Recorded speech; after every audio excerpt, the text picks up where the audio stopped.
What's your name? Paul, thank you very much. Paul has saved this presentation on a PC, so it's now actually for the .NET developers, not just for HTML5. So let's jump into it, because we've lost a few minutes, and I know that we don't have transition time. And I want to show you guys as much as we can this morning and give you an opportunity, or the afternoon now, give you the opportunity to ask questions while we are in this kind of smaller setting, and hopefully get as many of your questions as we can answered about HTML5. So the talk is HTML5 101 for .NET developers. So what does that mean? Is HTML5 for .NET developers? Sure. It's not exclusively for .NET developers, but it's important in the .NET development space to understand what about HTML5 matters to you, how does it dovetail into what you already know, and how do we separate hype from reality? What is it that you can actually start doing with this technology? And that's sort of our goal for this morning. If I didn't meet you in my last session, then my name is Todd Anglin, and I'm Vice President for HTML5 Web and Mobile Tools at Telerik, also a Microsoft MVP, ASP Insider, and O'Reilly author. I've learned from my last session that apparently we're on your little signing sheets, and we're not in the hallways. So I assume that if you need it to be signed, catch me after the session, or forever hold your sheet without my signature. It's not going to be here. If you want to connect with me online, you can connect with me at htmlui.com or at htmlui. That's where you'll find a lot of the demos that we'll be looking at today. In fact, we'll use that resource as we look at demos today, so you can kind of see some of this in action.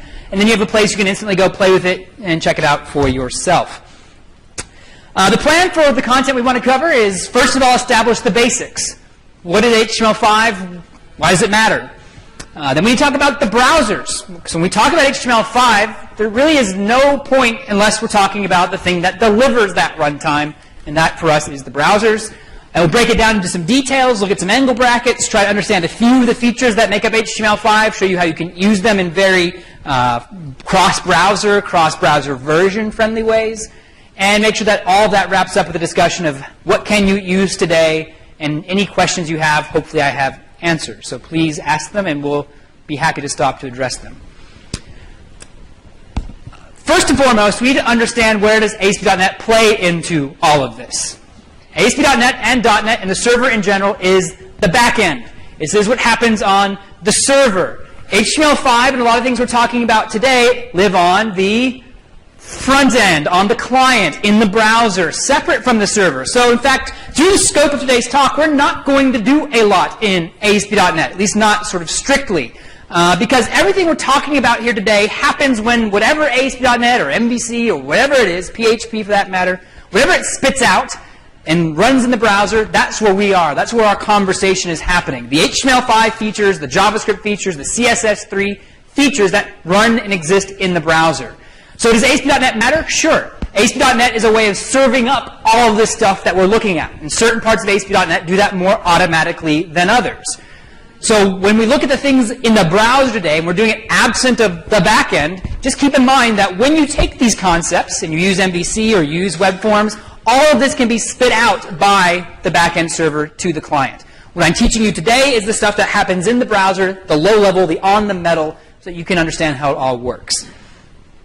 There are really three kinds of HTML5 applications or sites you can build, and we can kind of classify them like this. You can build HTML5 sites, which is sort of the purely single page application. We call these SPA applications now. I think there's actually a talk at one of the session times today about this, where we have essentially an entire site built with the latest and greatest that you can do with HTML5, JavaScript, and all the rest that goes with it. We have HTML5 apps, which is sort of another category where we're actually building software that feels like client software. We're just building it with HTML5 and JavaScript technology. So this would be the example of building a mobile app, for instance, using HTML5 and JavaScript. You can even extend this to be in some ways like what Microsoft is introducing with Windows 8 and the Windows 8 Metro-style HTML5 and JavaScript applications. It's HTML5, it's JavaScript, but it's not the browser. It's an app running outside of the browser's context. And then you can have HTML5 enriched applications or sites. And really this is more about websites. And for a lot of you, this will be your approach into HTML5. You have a functional working website, a functional working experience. Call it HTML4, just call it HTML. And you can start to add to that, enhance that with pieces of HTML5 that you want to adopt. You don't have to do this in one fell swoop. And so this is the part that makes it easier to adopt inside of ASP.NET. Perhaps Adobe should focus more on creating great HTML5 tools for the future and less on criticizing Apple for leaving the past behind. A quote now from the late Steve Jobs from April 2010, and clearly at the time designed to be a bit incendiary towards Adobe for Apple's decision not to support Flash on the iDevices. And late 2009, early 2010, around the time of this quote, the whole debate around the success of the iPhone and the iPad centered around it's not going to work because it doesn't support Flash. Fast forward to today, I think it's kind of worked. There's a few 100 million of these devices out there. Nobody misses Flash anymore. In fact, everybody, including Adobe, is abandoning Flash. So while it was incendiary at the time, it actually ended up either creating the future or predicting the future, whichever way you want to look at it.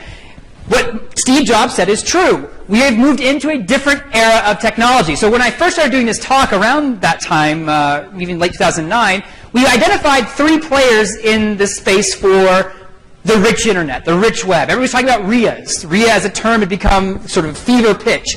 And we talked about building RIAs. We talked about having 3 options: Flash, Silverlight, and HTML5. Each have their own advantages, each have their own disadvantages. But in the time that's elapsed since this was originally constructed, the conversation has kind of changed. We don't really talk about these 3 platforms as really competing in the same way. Silverlight is still there, sure, and it's got a great purpose for building rich software for Windows users. It's not the platform you're going to use to build rich internet applications that can target everybody. We kind of acknowledge that now. It's not going to be on your iDevices. It's not going to be on your Android devices. It's primarily for Windows. Even Flash we could have introduced. It's still going to be here. It still has a great purpose for certain scenarios. But we kind of recognize now, especially with Adobe stepping away from Flash, that it's not going to be the platform we use to reach everybody.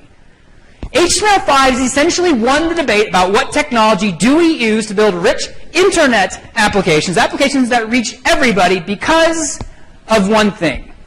Why is HTML5 winning the web? Why?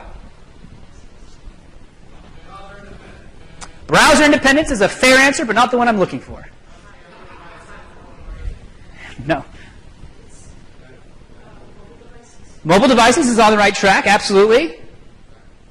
Backwards compatible is nice. Cross-platform added with the first answer gets us to the right answer. It's everywhere.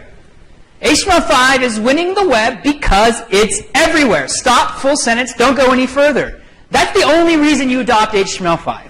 I love HTML5. I build a product that runs on HTML5. But I will tell you up front, its primary advantage versus something like Silverlight or something like Flash or something like WPF or anything else you want to stack up against it, its primary advantage in which it wins every time is it's in more places. It's everywhere.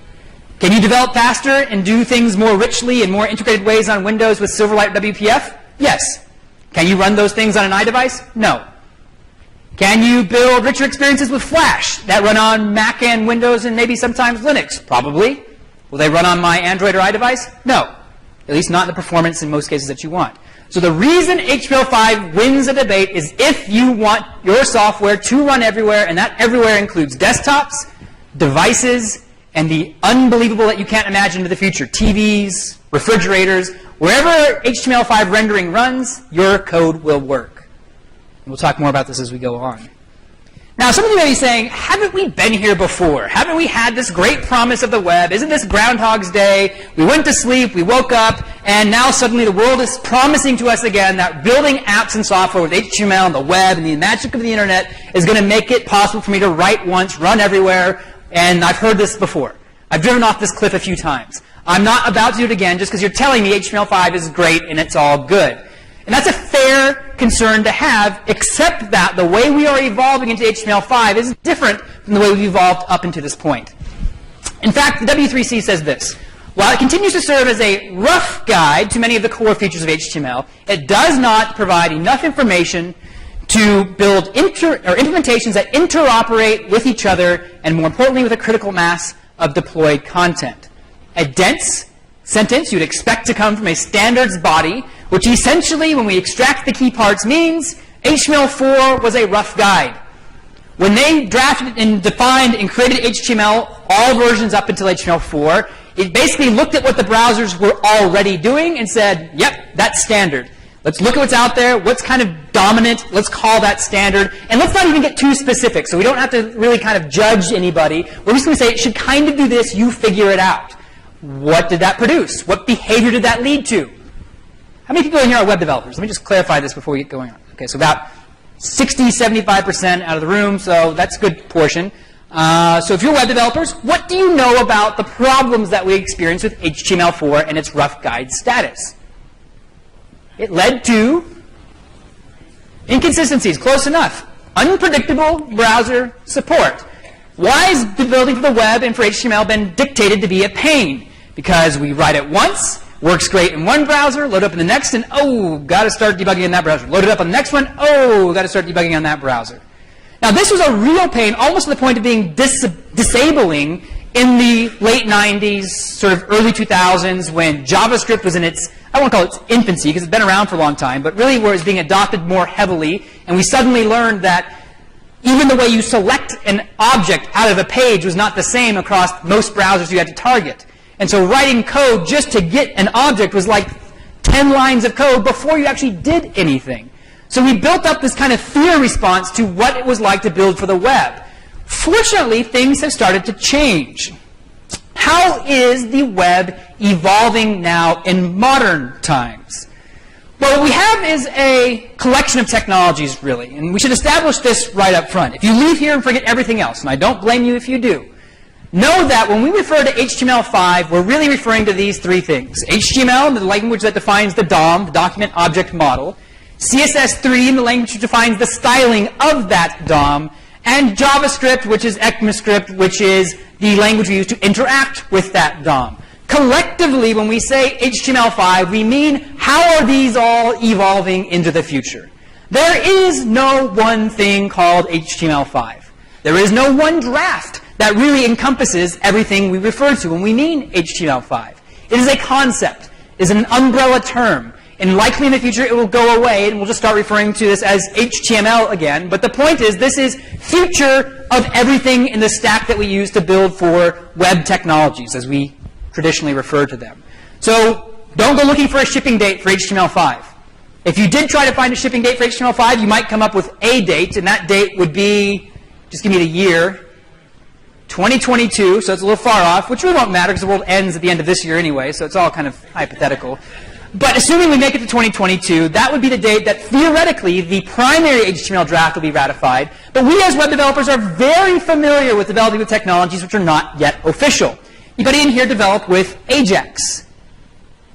Okay, I was about to say, if we're a room full of web developers and two people raise their hands, we're probably having the wrong conversation.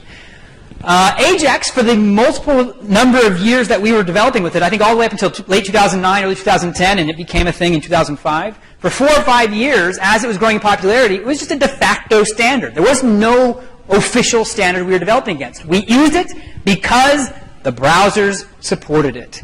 And that is how we will adopt HTML5. So if we look at the way it's evolving, we have this. We have a nebulous cloud of ideas where, in some cases, we've started to refer to this as a living standard.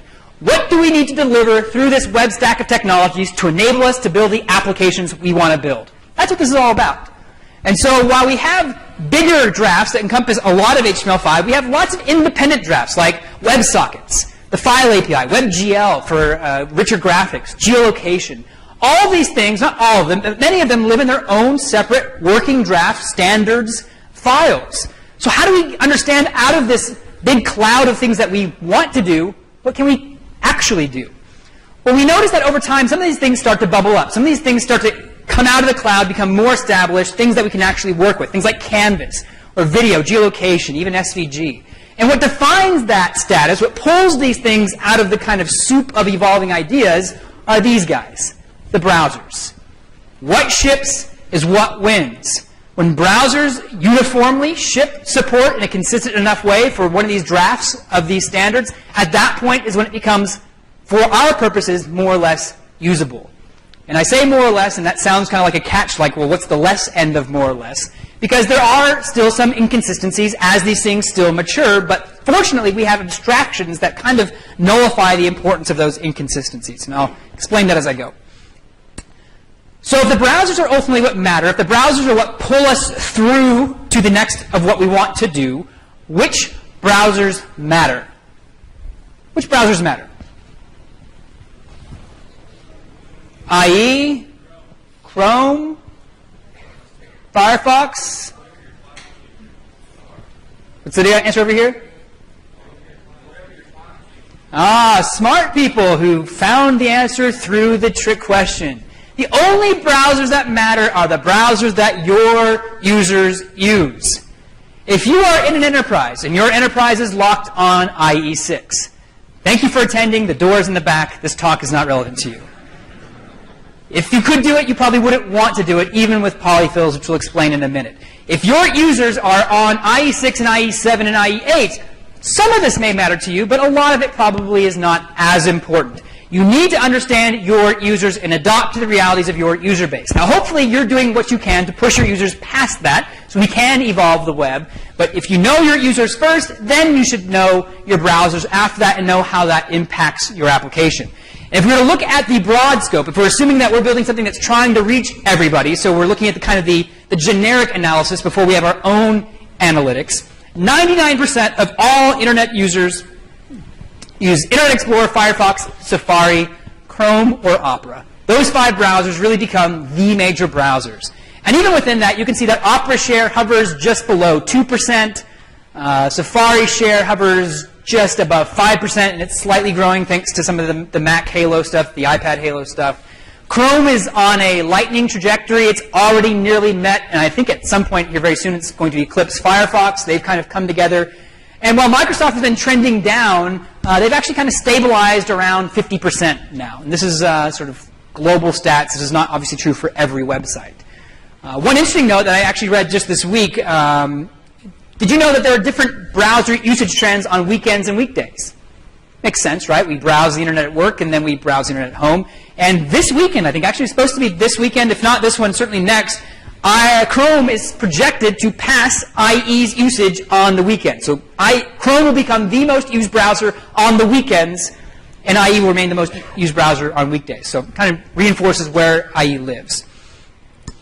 There's another set of platforms and versions that matter. And speaking to versions first, we can kind of see here where the versioning checks in. The number that is good for me is this Internet Explorer 6 number, which we see now is less than 7% on at least their measure here, and certainly in the US. It's said to be on Microsoft now less than 1% or less than 2% with their IE6 countdown. So we are at a state now where IE6 is reaching that near gone state. Of course, if you're at an enterprise where it's there, can't help you, but I will tell you, projects like Kendo UI and others, Google's doing this as well, are now starting to officially cut support for IE6. We're making IE7 our new IE6, which still has its own set of problems, but IE6 support is nearing its end. So if you're still actively supporting it, just be aware that there's going to be increasingly less industry support for that browser. And then there's these guys, which we can't ignore when we're talking about building HTML5, the mobile browsers and the mobile platforms. And here, IE doesn't even have a footprint. Here we find Safari is the dominant browser. In fact, Safari holds like 62% of all mobile traffic, followed by the Android browser, and then Opera Mini you tend to find on lower powered devices, feature phones. The smartphones tend to have iOS or mobile Safari or Android, and then Opera Mini we find on usually lower powered devices. The interesting thing here is that these two categories combined, the Android browser and the mobile Safari, both use the same rendering engine. Both are WebKit based. Now that doesn't mean that they're identical, because you can use different versions and they have different capabilities, but they are evolving on the same stack. So this gives you, even though there's two separate categories, essentially a dominance of, what is that, like 70, 80% only on WebKit on mobile, which is good for us for mobile. Makes our lives easier. So I've done a little bit of kind of filtering for you to give you just a rough idea of some of the things that you may be working with and where they check in category state. I've separated some of the ideas that are evolving HTML5 into a stable category, things that you can absolutely use today, especially if you're addressing IE9 and all the other browsers, and then things that are definitely more in progress. And if you use them, you're going to find either less consistent support or you're going to find less browser support. In the stable category, we have things like Canvas, local storage, microdata, the video and audio tags, and the new tags that we can use for semantically defining our HTML. And in the in-progress category, we have fun things like WebSockets, the File API, Drag and Drop API, and our local storages through IndexedDB. Lots of cool stuff that's evolving, but some of it, be aware, is more usable today than others. Not all HTML5 features are created equal, which drives us to another point. There's a lot more in the experimental category. And to get to that point, we have to pass through this, IE. Anybody in here have to support IE? Like everybody. I mean, it is the dominant browser, especially if you're in business. And so it's important to understand, because IE has so long been the thorn in our side as web developers, where is it taking us in the future? What is its status in terms of being our friend or our foe? Let's ask its vice president. IE9 offers support for the most relevant real-world web patterns that developers are using today, as well as the HTML5 patterns we expect to become more mainstream. From the corporate VP for IE, what this essentially says is that when Microsoft shipped IE9, their goal was to ship support for HTML5 features that were done, that were not beta. And part of this is actually pretty reasonable. If you think about how Microsoft ships a browser, they ship a browser on a much slower, more deliberate cadence than the other browsers. Last year, I don't remember exactly, but this is close, I think like 54 versions of Chrome shipped, about 30 versions of Firefox shipped, and 1 version of IE. IE9 shipped about a year ago this month. So they could not bake into IE9 the more edge features that were less well ratified when they shipped that, because they knew if it changed, they would be kind of stuck. They couldn't ship it. So what they baked into IE9 were the things that were most relevant, the things that were most complete, and that's what we have. Unfortunately, the web is evolving pretty fast. We can't sit still on this. I mean, we did ship a lot of versions of other browsers, so with IE9 being the only slow kid on the block, means that we're ending up with things that are not there that we'd like to have. So they gave us this. They gave us the interoperabilitybridges.com, super simple URL, which has things you can plug into IE9 and give you native functionality that it lacks out of the box. So things like WebSockets or a File API. They have extensions that you can download that don't extend like we think of like a plugin. These are things that extend the core behavior of the browser to add functionality that did not ship out of the box. So if you're using IE9 and you want to add some of this HTML5 stuff to the browser's engine that they didn't ship because they felt was too beta at the time, you can extend some of its power through the Interoperability Labs bridge. You can also check out what's coming on the next version of IE9, IE would be IE10, through the platform previews, ie.microsoft.com/test drive. Now, unfortunately, Microsoft is not really playing very nice with IE10. To play with IE10, you need to install all of Windows 8. It's a way of driving more Windows 8 downloads. So eventually, they've promised IE10 will be available to Windows 7 as well as, I think, Vista and 8. So we will have that. And IE10 is a great browser. IE10 really does a good job catching up to a lot of the other browsers that are out there. Unfortunately, there's some good reason to think it may not stay that way because it's locked into Windows again. But nonetheless, IE10 is a good browser to shoot for high standard support. Most important thing to understand is in the future, browsers will compete on speed, not on features. What does that mean? Why did we have so much trouble in the late 90s with the Netscape IE wars that led into where we were in the early 2000s? Netscape and Microsoft were fighting for how do you go about writing HTML? How do I have support for the blink tag and you don't? How do I do all the stuff that makes my browser's JavaScript APIs cooler than your browser's JavaScript APIs? They're competing on the wrong layer. They're competing on the layer that we use, the developers, making our lives very hard. Now that browsers have more or less accepted it's a good thing to be standards compliant. It's a good thing to be able to claim our browser supports the standard better than your browser, but they're all racing to try to be the best at supporting the standard. Instead, they're competing on how fast does my browser load? How fast does my browser run JavaScript? How easy does my browser make it for the user to search and use the web? They've moved away from competing on the features of the language and focused on the Chrome of the browser, which is good for us. This is another reason why the future of the web is going to look very different than the future we passed through the last time we were promised the web and HTML5 were a great way to build apps. The entire ecosystem is changing differently. It's forward-looking, it's standards-based, and the people building the runtimes are committed to building those runtimes uniformly and then just competing to make them better and faster, which is ultimately good for our software. So then what is usable today? That sets up the stage to say it's actually probably good to approach this, but what can you actually use today? It is not a simple statement that I can lay it out, grid, X, Y, Z, here's what you can use. Instead, there are 4 adoption strategies to be familiar with. This will drive how you adopt HTML5. The first and the simplest is the lowest common denominator adoption strategy. On the screen here, you have a fake matrix. I have the major browsers listed across the bottom, and let's just say an imaginary set of HTML5 features that you want to use and where they are supported in the different browsers. The point of this graphic is to illustrate that some browsers support things that others don't. If you take the lowest common denominator approach to using HTML5, you will only be able to use those features that are natively supported in all of your target browsers. So if you're targeting the... Am I still on your... There we go. Got some static here. If you're targeting the broad swath of browsers and you want to use lowest common denominator, you only use those features that are natively supported in all browsers. It is the most limiting approach, but it is also the most risk-free, not adopting anything on the edge that's not fully done approach. So if you want to kind of stand at the back and say, I'm going to wait until everybody's there, this is your approach, and it's valid. You can use this. This is kind of like the HTML4 approach. Another slightly changed but equally freeing approach, or I should say this is a much more freeing approach, is the polyfill-enriched adoption strategy. What this suggests is that you use features that are either natively supported or fixable with JavaScript. So with a polyfill, I can fill in some of those missing boxes by using a JavaScript polyfill, and that expands the box of the features I'm able to address because it's natively supported in some browsers, and I can fix it in the others.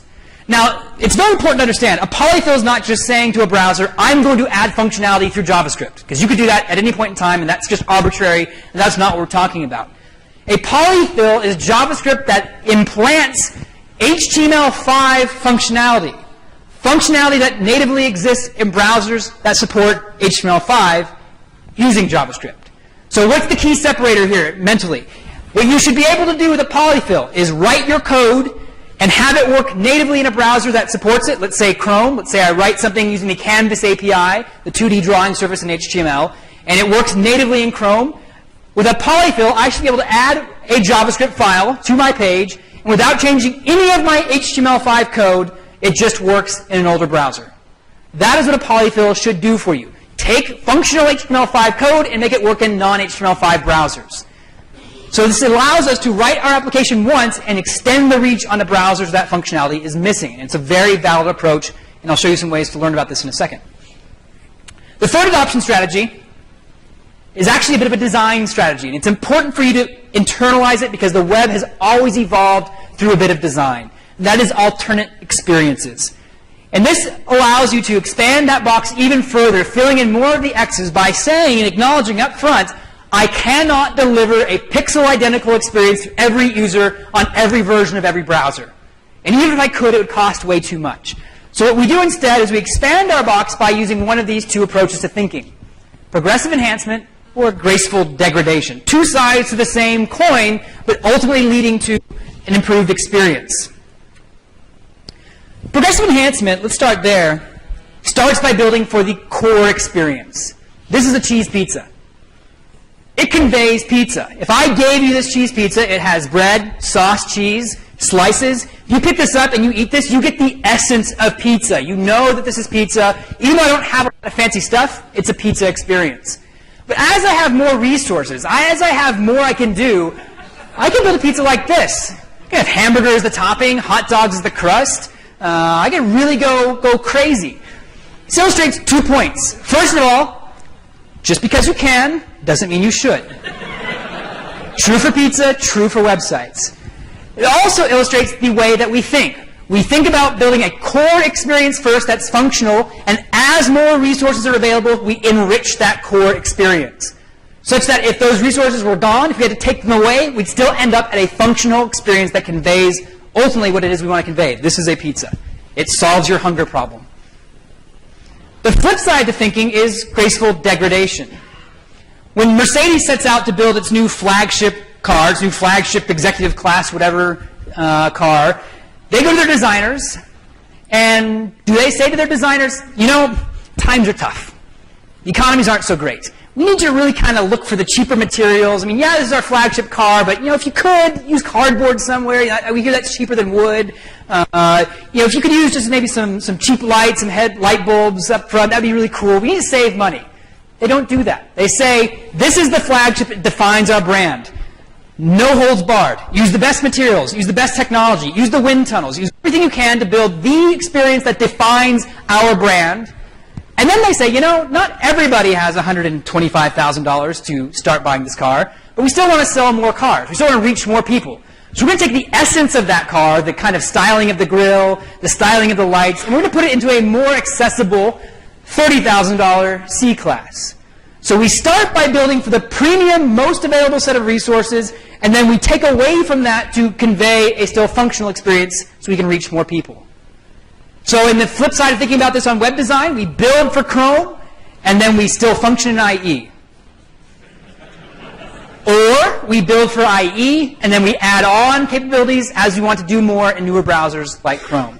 Both end up creating a broadly functional experience, but it can dramatically affect the way you think about going in and designing and building that experience. But it's essential to adoption. It allows you to adopt more things without making a broken experience for your older browsers.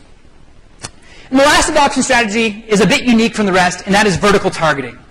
Even if after everything we look at today, you came to me and you said, yeah, okay, nice, but hey, I've got to support lots of old browsers, and on the desktop, this just doesn't make much sense for me. It's just too much effort, it's too confusing. Fine, great. A great place to use a lot of this is targeting vertically mobile experiences.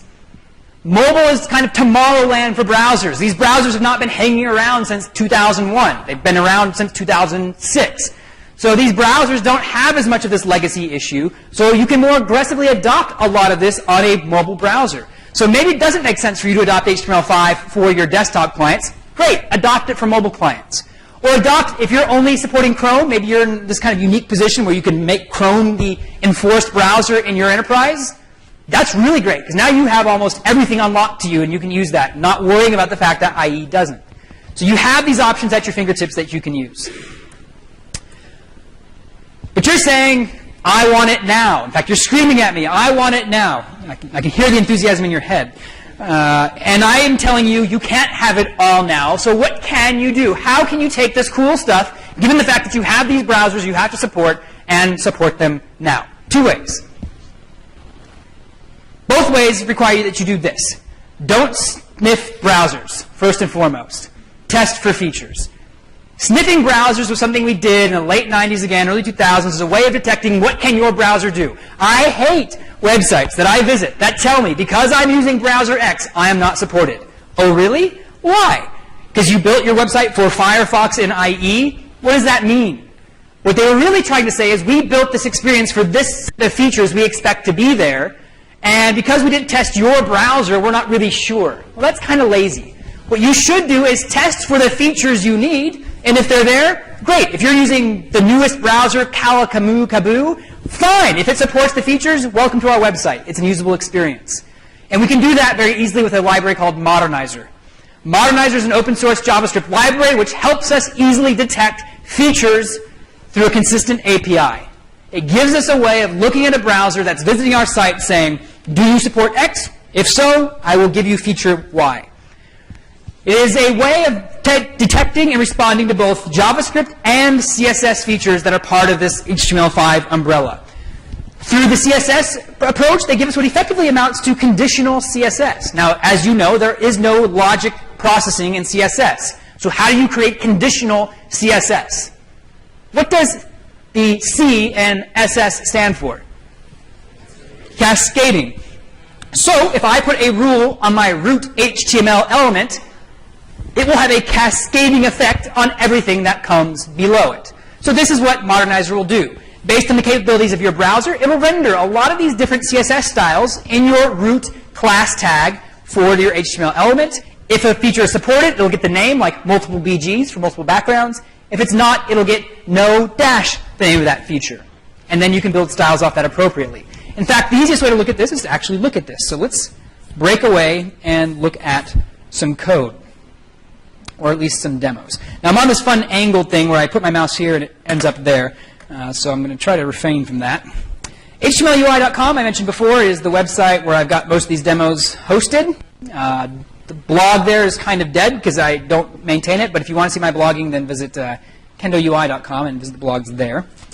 This is all built with HTML5. It's not Flash or anything. We're going to go to our demos. This is a lot of stuff we'll be looking at today, so you can play with this right away.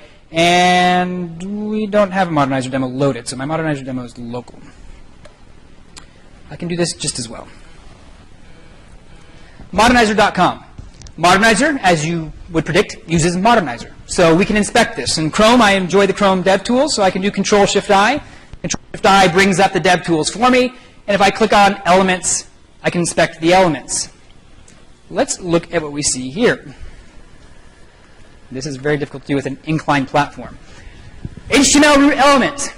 That's the class object. A lot of classes tucked in there. That is Modernizer doing its work. This is saying, these are the features that this browser supports that we detected, and where we see a no dash, like no dash touch, and this is Chrome, so there's not a lot of no's, so we're just going to have to go with that.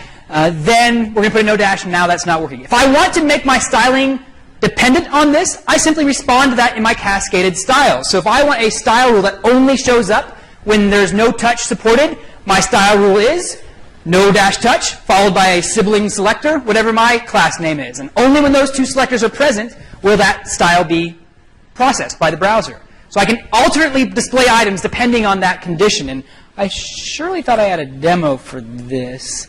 I have to show it to you guys somewhere else because it's not loaded up here. So I'm going to get a lot of extra things loaded up here because I know I have a lot more demos loaded locally. And I just don't have them up there, so I'll give them to you guys after the session. But that's the way that stuff works.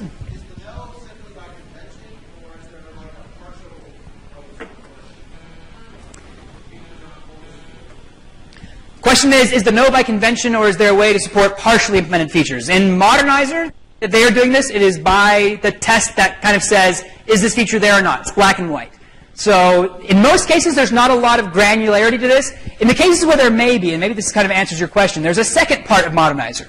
This is the CSS, which gives you a way without JavaScript to style your application based on its capabilities. This is a great way of saying, maybe I have some feature that should only show up because it's using some latest and greatest HTML5. I can automatically hide that feature on a non-supported browser by just doing display none on a browser that doesn't support it. I also have a JavaScript API. So I can come over to my scripts tab here. I can create a watch expression, and let's just type in Modernizer, capital M. Find that actually represents an object. When we add the Modernizer script to my page, sorry for the jumping around, incline. Let me get this down here.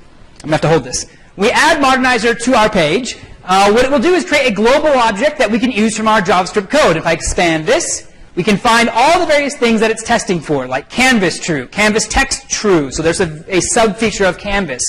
If I come down to input, we talked about inputs in our last session. Input, min, max, true, true, true. All the things that are supported will return true. What this is doing is simply running the various tests that you would otherwise have to run on your own to check, does this browser support this? And there are ways you can do this manually. It is saving you that time by doing these tests all for you, and then giving you one API where you can do Modernizer, dot the feature, the name you want to use. If it's true, it's there. If it's false, do something different. So this gives you a programmatic way of forking what your application does depending on its capabilities. Make sense? Those are the two parts of Modernizer I want to show you. We run till when in this session? It's 1:30 till 2:45? Cool. So there's another thing you can do, though, because Modernizer is nice up until a point. It gives us an API for CSS and for JavaScript, but what if we just want our application to work and we don't have a user using Chrome? There's kind of a half-truth answer to this, and I'll explain what I mean in just a second. There's something called Chrome Frame. Chrome Frame is essentially a Chrome plugin for IE. If you have the plugin installed, it will run the Chrome rendering engine inside of the IE shell. So if your IT admin says, we must have IE on the desktop, fine, can't beat that. If you can get them to install Chrome Frame and you include this meta tag in your header, meta HTTP equiv, the XUA compatible tag, that's the one Microsoft created in the IE 8 days to help us tell the browser, hey, here's what page works in. and you specify that the content equals Chrome equals 1, then that will tell the Chrome plugin, assuming it's installed in IE, to load up that page in the Chrome engine. So to your users, it looks like IE. To your page, it looks like Chrome. So inside of IE now, you can have all the functionality that works in Chrome running automatically inside of IE. And all that auto-updating that Chrome does so well, it does with Chrome Frame as well. So it always kind of stays up and on the latest version. This is a great workaround if you can more easily get a plugin deployed to your organization than getting an entire browser replaced. Now this has that kind of benefit of if I browse to another site, if I browse to a site in our enterprise which is like IE6 tested and approved IE6, way to go, then that page will still work in the way it's supposed to in IE6. It just works, it's still IE6. But on your page, with Chrome equals 1, with that plugin installed, it'll be running the way it's supposed to in HTML5 with Chrome. Make sense? So this is another way you can adopt this stuff today. That was what we're responding to. How do you adopt this today? You can adopt it through testing for features, sniff the features, or get this plugin installed, and you can have this and everything that comes along with it inside of IE. So that's the concept. That's the conceptual stuff. Now let's break into the code stuff, the angle brackets. How do we actually use this? And let's look at a little bit of it in example. Before we do that, questions about the conceptual stuff? Or does it all make sense? If it all makes sense, then you guys are either sleeping, because it is after lunch, or, and I think I see some good sleepers out there, so good for you, or it's just so perfectly explained you don't need it. So let me show you a few websites before we look at the angle brackets. Whenever we want to know and answer the final questions to all this, can we use this stuff? We can ask the internet, and the internet gives us such definitive answers. Is HTML5 ready yet.com? No. Okay. Maybe a little bit blunt. This is clearly being based on that idea that we've all probably, I hopefully, agreed on is not necessarily valid, that we're waiting for some specific point in time where HTML5 is now suddenly supported. Not a true statement. Can't happen. Will never happen. So I don't really find this to be the correct conclusion. So if I don't like the answer one internet site gives me, I go to another. Is HTML5 ready.com? Yeah, that's a little more approachable, a little more friendly. And as the message says, it actually has a very interesting novel in the source code. Take your time, read this. It's actually a pretty good explanation of why that 2022 date doesn't matter. It's actually a pretty good explanation of why we are adopting HTML5 in the way we are. So 2 sites to give you the answers, depending on the one you're looking for. Another site that we looked at this morning, I'll reiterate for this audience, HTML5test.com. How much of HTML5 does your browser support? You can find out instantly by visiting HTML5test.com. Now, does this test for all HTML5? No. Very clear that this site is not testing for all of HTML5. It's testing for a big chunk of it. They've got a number of tests that look at things that HTML5 delivers, like new parsing rules, the canvas tag, video, audio, the new elements, forms. If we scroll down here, cool things like geolocation, WebGL, all this stuff. Tests for it. If your browser supports it, you get a green check mark and some points. If your browser does not support it, then you get a red X and no points. So if you want to know how your browser stacks up, you can come run this, and when you visit it, it will run for your page. If you want to see how other browsers have stacked up, click on other browsers, and you'll be able to see a matrix of browsers that have previously run this test. And I think the current leader is Chrome. They call it Chrome 17. I think they're looking at, official versions. That's 174, and this is 177. So Chrome 18 tacks on 3 more points. And you can look at older versions and kind of see where the point scales have plopped in. Now, I used to show this just for fun in slides, but it became a little bit kind of rude and unhelpful if you test the IE browsers, because IE8 scores a 41, and IE9 scores a 141, and then everybody else is scoring in the 300s. So you can see, even though IE9 took us a great deal closer to having kind of HTML5 support we want, going from 41 to 141 on this kind of relative test, it's still far below all the other browsers that we're using today, which are all up in the 300s, where Firefox, Chrome, Opera, Safari are all up here, and this is IE9 down here. So that's why IE9 is not quite the nirvana we want, but it gets us closer. One way to visualize this, and I like this as well, is the HTML5readiness.com site, which shows us why now, as opposed to a few years ago, HTML5 should be more relevant to you. Because hopefully by now you've heard HTML5 floating around out there in the ether, and I'm sure many of you have probably thought, or maybe you still think, this is more hype than it is reality. And here's where we were in 2008. Here's where browsers supported various features of HTML5. And if we highlight one of these, if I hover, we can see that this is for data URLs, and it's kind of you can cut off there. Web storage was nobody. And the various browsers represented on the upper left. As we tick through the years, 2008 to 2009, a little more support, to 2010, now we're seeing some broad support, to 2011, you can see what has changed in the last 3 years is that the browsers have started to really aggressively, broadly support, uniformly support a lot of HTML5. Is it all 100% even? No. But is it now even on a lot of different browsers for a lot of different features? Yes, which means it's way more usable and adoptable today than it may have been when you first looked at it a year or two ago. If you want to know what specifically is available, caniuse.com is the site you should use. Showed it to you this morning, show it to you again, because I use this on a frequent, regular basis. Name for me an HTML5 feature you have heard of. Placeholder, which is kind of more of an attribute, so it shows up inside of HTML5 forms. We in this morning's talk. So you cheated. You brought that over. Or no, you didn't cheat. You paid attention. So A+. Good job. What this will show you for any feature you type in is the various browsers you may be interested in, including the mobile browsers, which is particularly helpful if you don't have all the mobile devices around to check.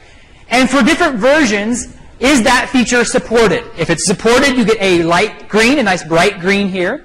If it's not, you get kind of this yellowish. And if you hover over it, you can see it's showing you my partial support usage.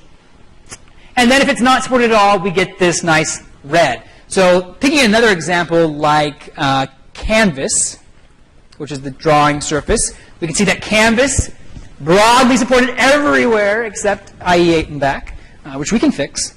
If I pick something else like, let's say box shadow, which is the shadows we get in CSS3, we can see it's broadly supported everywhere but IE8 and back, which we can't fix, or we can, but it's probably not worth it. So you can use this as a real-time reference of where are the things that I want to use natively supported. This is not addressing polyfills. This is not addressing that thing we talked about of can I fix it with a little bit of JavaScript. This is just saying where is it natively supported. If you want to answer the follow-up question of where is this supported with polyfills, that is where this new site that we looked at this morning comes into play, html5please.com. And there's a corresponding css3please.com created by Paul Irish and the guys at Google and some of the others in the community. And here I can similarly type in features. So let me type in Canvas again, because we looked at that. And we see that it filters down to it here. Then here we're getting a more complete answer. You can use this with a polyfill. In other words, we can use this if we use this Flash Canvas polyfill, which will use some JavaScript, in this case actually some Flash behind the scenes, to make our canvas work in older versions of IE. So not only is it telling me is this usable, it's telling me how I can make this feature work in older versions of browsers. There are things which are not polyfill supported. So as an example, those things I mentioned to you, box shadow. I said that this is not usable in older versions of IE. So what this is explaining to you is, yes, you can polyfill this, but it's probably not worth it because it's going to add more performance problems to your site than it is going to add enriched styling. So this is a great site for referencing the complete picture with polyfills included, html5please.com. The last site I'll show you here, I'm not going to show you this one. It doesn't matter. BrowserScope is one that's kind of a bonus for you. BrowserScope.org. Anybody in here used BrowserScope previously? What BrowserScope gives you is answers to even deeper questions about what a browser can and can't do. So let me ask you a question. How many simultaneous connections can a browser make to a server for downloading resources at one time in parallel? Are you sure? 2? I heard 4. Is that true for all browsers? So what BrowserScope gives you then is the answers to those questions. In fact, you're both wrong. What you can do is you can come in here and look at the tests. And if we can get to load here, we'll look at the network tests. In fact, I'll come here to the results. And what we'll show you is for each browser, and this is running tests constantly on new versions, on beta versions. Come down here to the results tab. On network results, we will see answers to questions like connections per host name. 6, 6, 6, 6, 6, 2 for IE Platform Preview version. 6, 5, 4 for iPhone 4. So you can come answer these very low-level questions about security features, network connections. This is a really important one, making the performance of your site better, because downloading resources in parallel can significantly improve the loading time or perceived loading time of your page. So this is another great resource for understanding your browsers. Not only do you want to understand the new stuff, you need to understand the low-level stuff, because this is your runtime. You are developers. This is what your applications run on. This is like understanding .NET. You need to understand the browsers and what they can do, and not just kind of like 2, 4, 6. This is going to help you answer those questions. And I don't know offhand, so I always refer to that, and that's why I showed it to you guys. So now the angle brackets, the promised angle brackets. The basics. There is a new doc type for HTML5 that you should commit to memory because you can. Doc type HTML. That's it. I will give somebody all the Canadian dollars I have in my wallet if you can recite for me precisely the existing doc type for transitional XHTML. Any takers? No, because it's a pain. Nobody can remember it. We always copied and pasted it. We always use what Visual Studio gave us on the default file because you cannot remember it. However, what happens to your page if you omit it? If you're like, that looks ugly, delete. What happens? Quirks mode, which is also a kinder way of saying bugs mode. We are going to keep doing things that we did in IE 5.5 days or older version browser days when things didn't work. But because some of you built your websites to work that way, if you omit this, we're going to go render in bugs mode. So do not omit the doc type. And now that you have the option, always use this one. It is backwards compatible. Like all of HTML5, it is backwards compatible. If you go to the Google homepage today, which I think gets a few visitors a day, you will find the HTML5 doc type at the top, because browsers can backwards compatible, even if they've never heard of it, can interpret it and work with it. There are 9 new structure tags, things that help us define our page a little bit more semantically, 16 new HTML elements, things that give us more capability on the page, like canvas, video, image, or image has not been new, audio, and 13 new input types, which we looked at this morning, the new email, search, telephone, all those different input types. To use all of this, we break it into stuff we can do today and stuff we can do tomorrow. And for the scope of today's session, we cannot cover what we can do today and tomorrow. And that was never really the goal. My goal for a short session like this is to show you where you can learn these things through the resources that I've provided, and then give you a taste of how you get your feet wet into it. And so I'll do a little bit of that before we close out for the day. Things that you can do today. On the left, semantic tags, audio and video, HTML5 forms like we saw this morning, geolocation. Actually, geolocation is pretty easy to do. It works natively in IE9.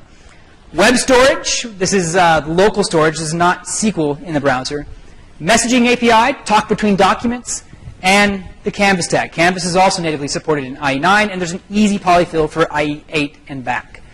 Things that you can do mostly today, but not completely, especially if IE9 is in your future. Offline support, Web SQL and IndexedDB, the kind of yin and yang of local side databases. This is really more useful if we're talking about mobile platforms. All mobile platforms today support Web SQL. Even though Web SQL is not the evolving standard for browser-based databases, IndexedDB is. All of your deployed devices on iOS and Android support Web SQL. So if you want that in your app, Web SQL is a safe call on mobile devices. WebSockets, two-way communication, history API. If anybody here use GitHub? Like 4 or 5. If you've never used GitHub, it's a good example just to show you what that does. If I go to github.com, or even the Kendo UI demos will do this. Kendo UI demos use the same feature. If I go to one of my repositories up here on GitHub, doesn't matter that you don't know what it is, just watch what happens as I navigate.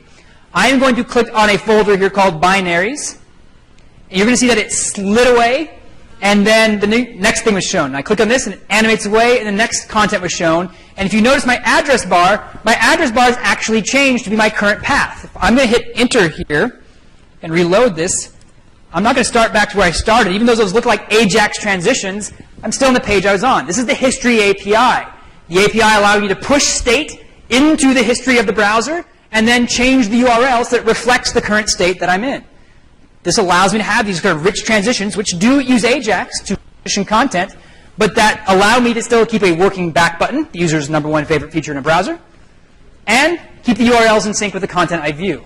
So cool things that can be enabled that real sites are deploying to the internet and working. So this is not just conceptual. You'll find this on hugely deployed, largely used sites.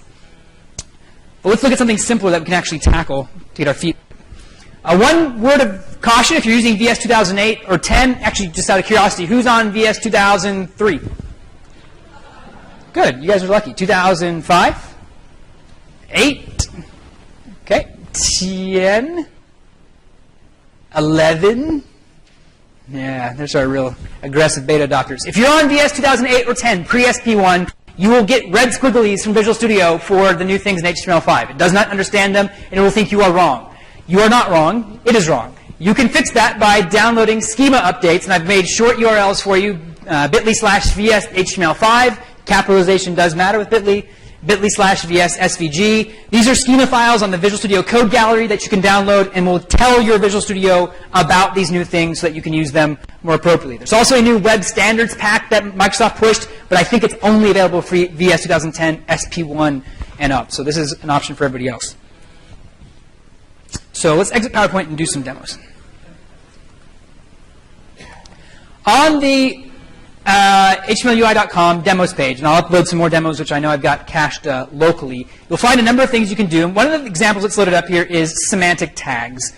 Semantic tags is the new stuff that HTML gives us to allow us to define our structure with a little bit more meaning. Semantic simply means with meaning. And what we do this for is so that our pages can be interpreted by a few different audiences. And I like to pose this question. Who reads the HTML tags of your page? There are 3 audiences, really 2.5.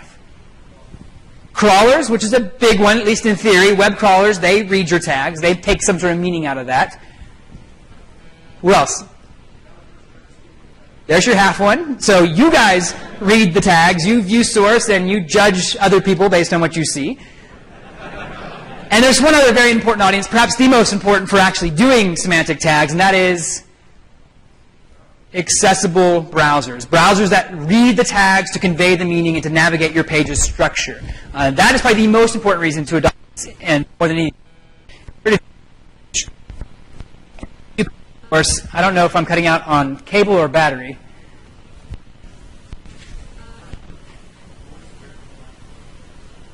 I don't know if I'm cutting away from cable or battery. That's fine. So what we've got here, if we look at the page, we've got, here's our body tag. Here's a new header tag.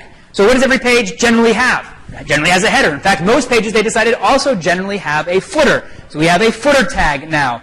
We have an address tag, which can describe address information. We have a nav tag, which can describe where we have some navigation elements in our page. Functionally, these are just tags, but they give our page more meaning. We can adjust these things like we would any other tag. So this is Chrome. Let's load this in Interactive 9. It's my voice. It just blows your battery away. I don't know. So loads up 99. It works. Cool. No problems. We're in good shape. Things look nice here. Now, I was going to load this up in IE6, but I just learned that what worked this morning is now apparently expired by Spoon. Spoon.net allows you to virtualize things. That's not Spoon.net. That's what you can do with HTML5. That's later demos. Spoon.net expired, I guess, since this morning. So I have a virtualized copy of IE6 that I could use here to show this to you. If you do not have a virtualized copy of IE6, you can also use something called Browser Stack. Browser Stack allows you to very quickly run any page that's public, and you can even do some local tunneling on a browser. So I can select IE6, Windows. I'm going to leave that resolution the same. Let me grab my page we were just looking at. And you tell me what will happen when we load modern new HTML5 tags in IE6. What's going to happen? Quickly before it starts. Or this may take a while, so guess slowly. I don't know. Blank page? Text boxes? Browser error? Loading, loading. No guesses? Who thinks it's going to be a blank page? No guesses. Who thinks it's going to be a completely functional page just like we saw in IE9? Who thinks it's going to be a browser crash? If you answer there, there's confidence in your answers. Well, if we load Flash, I will give you the answer, connecting you to the server, and the answer is going to take too long from this. So I'll tell you. Page loads. Content's there. Does it look identical to the content we had before? Not quite. If we look at look at an example in Chrome, there's a little styling going on here. In fact, we style tags with some style selectors, so now we've floated our navigation, we've got a background on our header tag. This one would look even more interesting inside of IE6. So if we come here, drop this in our new version. This is where the network connection can bite you. Drop in my new version, load this in IE6. We get the same looking content, and we do not get our tag styled. So there is one little problem. IE6 has a little rendering issue where it does not understand unrecognized tags, but it can be very easily fixed. In fact, I can show you how easy it is to fix. If we go into Visual Studio and we open up our little website, Open Recent Project Solutions, there is one line of JavaScript you need to write in older versions of IE to get it to understand tags it does not. Document.createElement and the name of the new element that you want it to understand. So in strictly HTML speaking terms, it is this. If I do this, IE will now impart to the tags it does not represent all the behavior and loveliness of a div tag, which means I can apply styles to it, I can attach behaviors to it. It'll trigger a rendering issue that makes this all come to life. Other older browsers will do this on their own. They will treat tags they do not recognize as just basically default objects, which for the most part is like a div. So you can just treat them like any HTML. Older browsers do not understand any functionality out of them, will just not do anything, treat it like an object. Newer browsers will give you some more functionality. Now this works with semantic styling stuff and stuff we've looked at here, and I could show you just the same how running this fixes in IE6.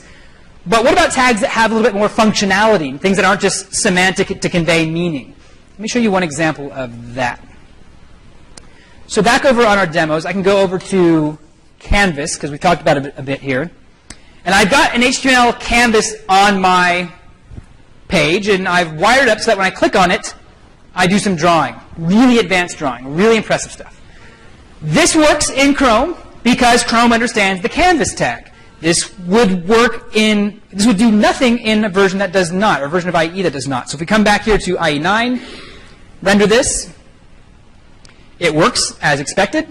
And if we go to an older version, I think I can even trigger this. If I go to Developer Tools, I obviously use this a ton.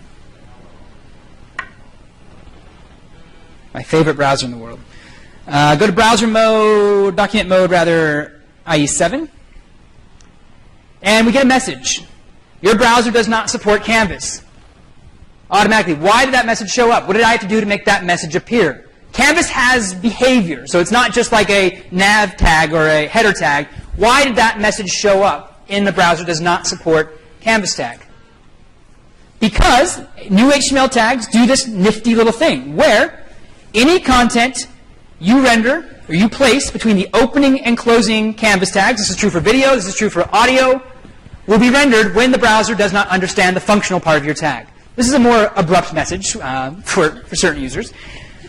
But what will happen then is automatically, without you writing any code or doing anything else, whatever you put inside the opening and closing tag of a new tag that has functionality will be rendered. So this could be a Flash plugin.